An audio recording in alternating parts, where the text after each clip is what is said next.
Ujambo mtazamaji wa Zone Media, karibu sana. Naitwa Victor Moshi, mtangazaji wako kutoka hapa Zone Media. Sasa kufuatia hiki ambacho kinaendelea kule Mashariki ya Kati, ambapo mzozo kwa sasa hivi unazidi kuwa mkubwa kila siku, lakini vile vile hofu ya raia ikizidi kuongezeka. Ni siku ya 8 tangu mzozo kati ya Irani na Israel ulipoweza kuanza, baada ya Juni 13 Israel kufanya mashambulizi yake ya kwanza kabisa kwenye ardhi ya Irani, na baadaye Irani ikajibu vikali mashambulizi hayo. Baada ya siku moja ndipo ambapo karibu kila siku wamekuwa wakishambuliana. Sasa hapa tunakwenda kuzungumzia siku 8 za waziri mkuu wa Israel Benjamin Netanyahu zilivyokuwa ngumu kwenye uongozi wake katika nchi hiyo ya Israel, huku taifa likikumbwa na taharuki kubwa ya raia, lakini vile vile akipokea mashinikizo kutoka serikalini. Lakini hata tu amani ambayo Netanyahu alikuwa nayo ni tofauti na amani ambayo yuko nayo sasa hivi kufuatia mashambulizi ambayo yanazidi kutokea katika nchi yake. Kiuhalisia ni kwamba Irani ni kama vile ameisurprise Israel kutokana na makombora ambayo ameyatumia. Yani hadi imefika hatua kwamba Israel walikuwa wakiulizana kwamba makombora ambayo Irani ameyatumia ni makombora ya aina gani na yamewezaje kupenya kwenye mifumo ya ulinzi ya Israel kama vile Iron Dome, kwa sababu kuna makombora yalikuwa yakirushwa katika hizo siku 8 katikati hapa za vita. Mifumo ya ulinzi imekuwa ikifeli kuweza kuyazuia makombora hayo, kiasi cha kwamba kiliweza kuibua maswali mengi. Ndio maana hata waziri wa mambo ya nje ya Iran Abbas Araghchi kwenye kikao chake ambacho alikifanya hapo jana alisisitiza kwamba hayuko tayari kuweza kuzungumzia uwezo wa makombora ya nchi yake ya Irani. Netanyahu amekuwa akionekana kutembelea maeneo ambayo yamekuwa yakiathirika kutokana na mashambulizi kadha wa kadha. Ametembelea maeneo kadhaa kama vile Tel Aviv, Haifa na Beersheba. Kote huko alikuwa akijionea ni kwa jinsi gani madhara makubwa ambayo yameweza kutokea kufuatia mashambulizi ambayo yamefanywa na Irani. Na Netanyahu hata kwenye kauli zake ambazo amekuwa akizungumza, amezungumza kauli ambazo zinaonyesha wazi kabisa kwamba sura yake imekuwa haina furaha kutokana na kile ambacho kimetokea. Na tumezoea kuona waziri mkuu Benjamin Netanyahu wakati wote ni mtu ambaye amekuwa akitoa kauli za kishujaa. Hata kipindi ambacho Israel imewekeza nguvu kupambana na Hezbollah, lakini Hamas kipindi cha Oktoba 7 vita vilivyoanza, Netanyahu muda wote amekuwa akiongea kwa ujasiri mkubwa sana. Lakini awamu hii kipindi ambacho Israel inapambana na Irani kwenye vita hivi, Netanyahu amekuwa ni mtu ambaye furaha yake imepotea kabisa. Sio kama ile furaha yake ambayo imekuwa ikizoeleka, na kutokana na kile ambacho kimetokea, basi kwa kweli kimeibua maswali mengi sana. Lakini Netanyahu katika siku ambazo sasa ameanza kutembelea, siku ya kwanza kabisa Netanyahu alitembelea eneo la Tel Aviv ambapo ili kujionea madhara ambayo yaliweza kufanyika pale. Netanyahu alionyeshwa kuchukizwa sana na kitendo ambacho Irani imeweza kukifanya, na kwa ukali kabisa alizungumza kwamba Irani itapokea pigo kali kufuatia kile ambacho imekifanya.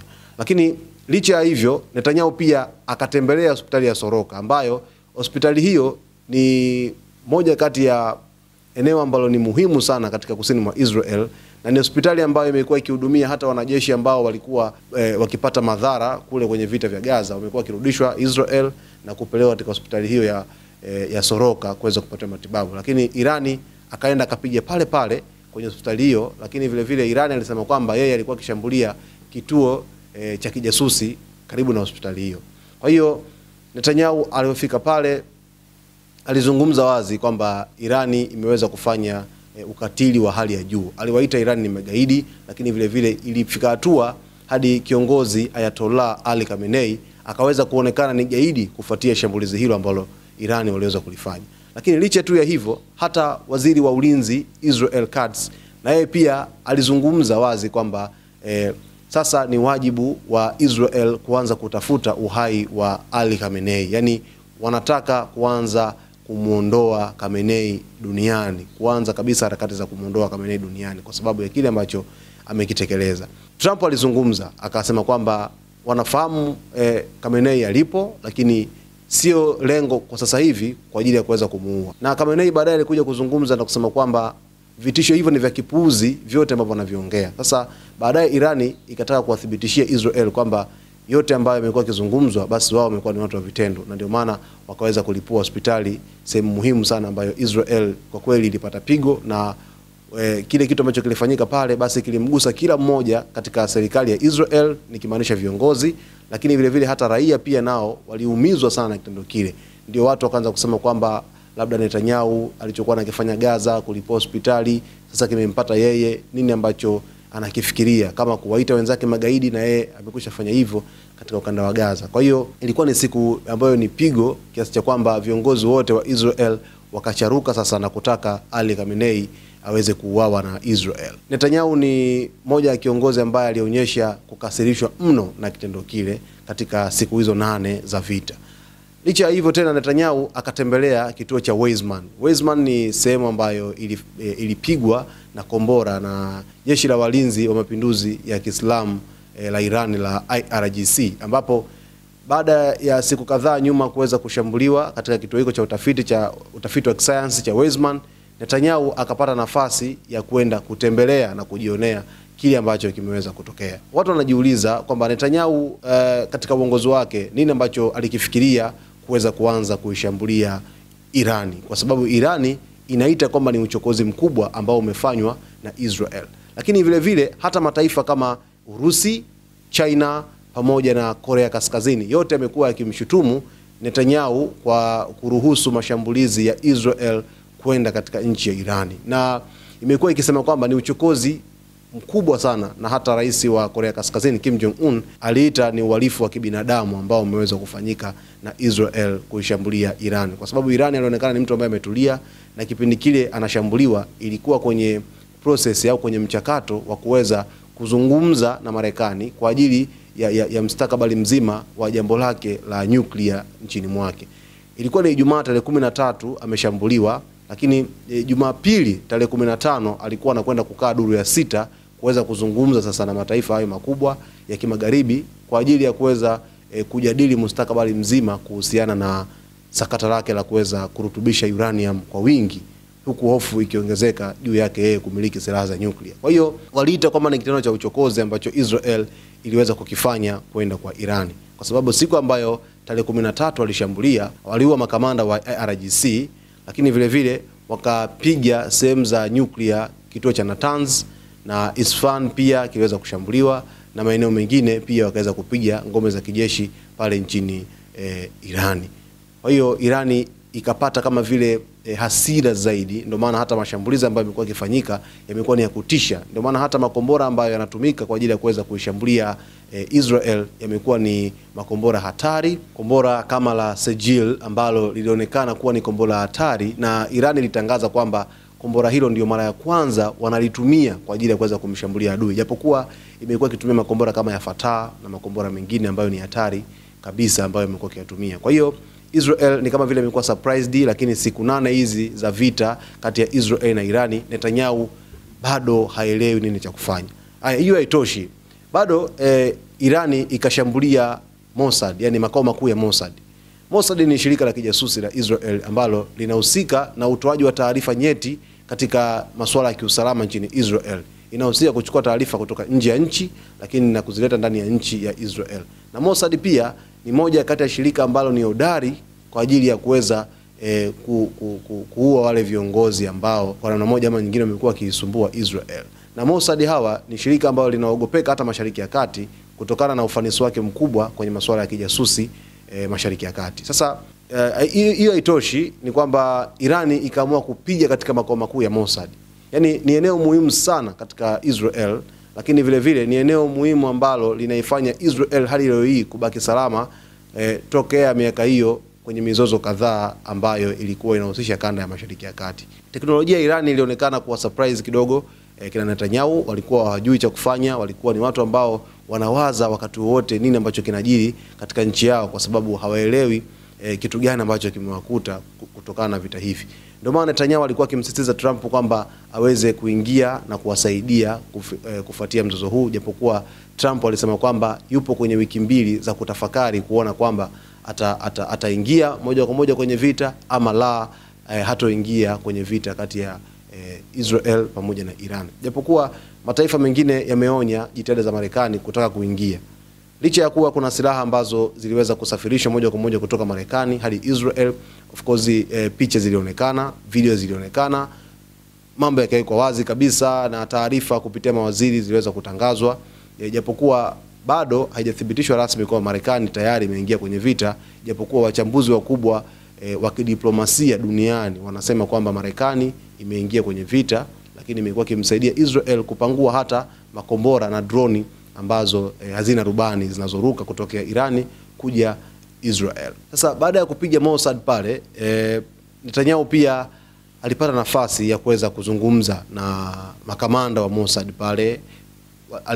Alitembelea pale na jopo lake la viongozi, na kufika pale akaongea na watu ambao walikuwa pale, wafanyakazi wa pale, makamanda wa pale, wote akazungumza nao, akawataka na akawatia nguvu kuhusiana na hiki ambacho kinaendelea, lakini vile vile akawaomba wawe na subira zaidi, lakini vile vile wafanye kazi kwa bidii ili kuhakikisha kwamba Israel inapata ushindi. Ukimsikiliza mkuu wa majeshi wa Israel IDF ambaye ni Eyal Zamir alizungumza jana, akasema kwamba taifa la Israel lipo kwenye mission ngumu sana kwa hivi sasa. Yaani lipo kwenye mapambano ya hali ya juu, na amesema kwamba hivi ni vita vya moja kwa moja kati ya Israel na Iran. Eyal Zamir amewataka kwamba raia wawe na utulivu na kwamba Israel itashinda vita hivi. Ukimsikiliza Ayatollah Ali Khamenei anasema kwa uwezo wa Mungu tutashinda vita hivi. Kila mtu anaamini kwenye kushinda vita hivi. Na waziri wa mambo ya nje wa Irani Abbas Araghchi katika mkutano wa Geneva ambao alizungumza na mawaziri kutoka Ujerumani, Uingereza pamoja na Ufaransa, alisema kwamba endapo Israel itaacha uchokozi wake, basi Irani haitoendelea kumshambulia. Kwa hiyo hapa kinachosubiriwa ni kwamba Israel aache uchokozi wa kuendelea kushambulia Iran, kwa sababu Iran yeye anachokifanya ni kujibu mashambulizi. Akipigwa shambulizi leo, kesho atajibu. Akipigwa mchana, usiku atajibu. Akipigwa asubuhi, jioni atajibu. Akipigwa usiku, asubuhi atajibu. Kwa hiyo ni kama vile kupokezana. Ndio maana Iran anasisitiza kwamba Israel akiacha uchokozi, asimshambulie tu, basi naye hatomshambulia. Kwa hiyo hata ikatokea kwamba siku 3 Israel akakaa kimya hajamshambulia Iran inaonekana kwamba hatomshambulia Israel kwa sababu yeye amekuwa ni mtu wa kujibu mara zote. Na yote hayo, hata kama inaonekana kwamba kuna makombora ambayo hayakufika labda Iran moja kwa moja, yalitumwa na Israel, hata kama hayakufika, Iran lazima ashambulie makombora kutoka Iran kuja Israel. Na amekuwa akitumia makombora kama sehemu yake kubwa kabisa ya ulinzi, kwa sababu Iran kwenye upande wa ndege zake za kivita, ana ndege za kivita lakini sio bora kama zile za Israel. Ndio maana yeye anatumia sana makombora ya masafa marefu. Mtaji wake mkubwa sana kwenye vita hivi, Iran anatumia makombora na droni zisizo na rubani. Ndio kitu ambacho amewekeza sana huyu Iran. Na jinsi gani vita vinakuwa katika hali ngumu hadi hivi sasa. Kwa hiyo Netanyahu bado anafikiria vitu vingi sana, kwa sababu shinikizo la raia ambalo liko pale Israel wanamlaumu leo kesho kwa nini aliweza kuruhusu vita hivi viweze kutokea. Yaani raia wa Israel vilio vyao vingi ni kwa waziri wao mkuu Benjamin Netanyahu. Wanamuona ni kama mtu ambaye amewaletea shida kwa hivi sasa. Maisha yamekuwa ni ya kwenye mahandaki muda wote, vingora vikilia katika miji yote kama Tel Aviv, Haifa, Jerusalem na maeneo mengine mengi, ni vingora kwenda mbele, iwe asubuhi, iwe mchana, iwe jioni, iwe usiku, basi ni shida tu zinatokea katika ardhi ya Israel. Shinikizo la pili ni upande wa viongozi. Kumekuwa na taarifa kwamba kuna mawaziri ambao wamekuwa wakikinzana kwamba kwa nini kwa namna moja ama nyingine Netanyahu ameruhusu hiki kitokee. Wanaona kabisa hii ni hali ambayo haikupaswa kuweza kutokea. Ukiangalia sasa hivi Israel yote kwenye baadhi ya maeneo ambayo yamepata mashambulizi, sasa inaanza kuwa magofu pole pole, kwa sababu kombora likipiga katika majengo linabomoa kulikweli, vifusi vinashuka chini. Na japokuwa Israel imekuwa itoe taarifa kwamba waliokufa ni kadhaa, tofauti na Iran imekuwa kitangaza wazi kabisa, na wao wamekuwa wakishikilia kwamba mpaka sasa hivi waliokufa ni watu 24 tangu mashambulizi ya Irani yaanze kujibiwa tarehe 14.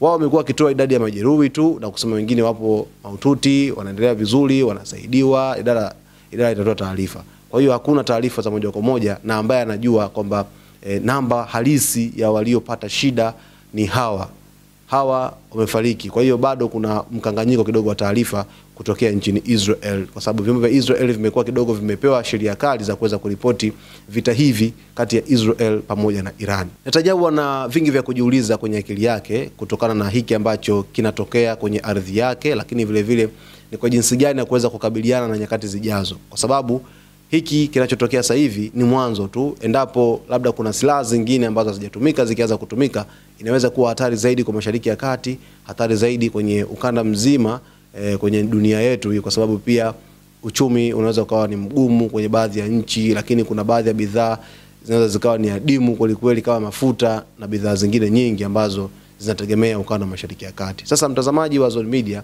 nimekupa uchambuzi kidogo kuhusiana na siku 8 za waziri mkuu wa Israel Benjamin Netanyahu zilivyokuwa ngumu kwenye uongozi wake nchini Israel tangu apate madaraka kufuatia vita hivi kati ya Israel pamoja na Iran. Nikusihi tu kwa taarifa zetu zijazo basi uweze kusubscribe channel yetu, lakini kulike video zetu, kucomment pamoja na kushare. Na jina langu naitwa Victor Moshi. Asante kwa kuichagua Zone Media.